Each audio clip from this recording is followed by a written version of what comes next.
Limitado ang mga pinsalang iniwan ng masamang panahon sa Iligan nang humupa ang baha sa lungsod. Balita natin ni Dano Tingkungko. Humupa na ang ilog na umapaw nitong mga nakaraang araw sa kasagsagan ng ulan. Gaya nitong Kabaksanan River na umabot sa kalsada. Ang baha na 2 linggong natenga nagsimulang humupa. Pero dahil malakas pa rin ang agos, tansyahan ng mga tumatawid na habal-habal. Dito sa sitio Kitungan, nakauwi na ang mga residente sa kanilang mga bahay.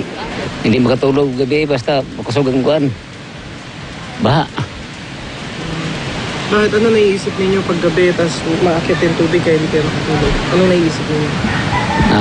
Andadaan para bakwit. Butos ng mga gamit.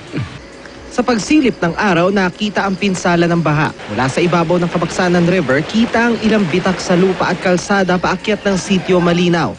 Hindi na madaanan ng mga sasakyan, maging ang kapilya nagka-damage. Dati nang merong bitak itong kapilya pero maliit lang at dito lang sa hagdanan. Kung makikita ninyo, ilang beses na rin itong napalitadahan. Pero dahil mahigit 2 linggo na yung pag-ulan na numbalik yung bitak dito sa hagdanan, dumami at nagtuloy-tuloy dito sa dingding hanggang sa sahig, pati na rin sa mismong likod ng simbahan at maging doon sa altar kung saan naroon yung mga imahen nitong kapilya na ito. Pangamba ng mga taga rito kapag nanumbalik at nagpatuloy ulit ang ulan, baka tuluyan ng bumigay ang kaisa-isa nilang kapilya.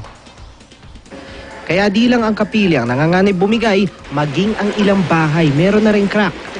Ang ilan nilisan na ang sitio, pero si Aling Alfreda kahit mag-isa lang, nandito pa rin sa bahay niyang tad-tad na ng bitak.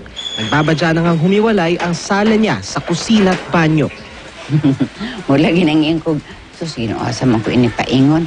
Ug anak ko sa kong anak, crack mo lang yapon. Unang giinan ako si Ilan Jackson po dito, crack man, asam ang kudangop. Lang nimi, mo lang yapon. Ay, nagampo lang ko si Ginoo. Hunungon lang gidunta ning mga trahedya karon kay hadlok na biagi ko. Mula rito sa lungsod ng Iligan, lalawigan ng Lanao del Norte, Dano Tingkungko, GMA News.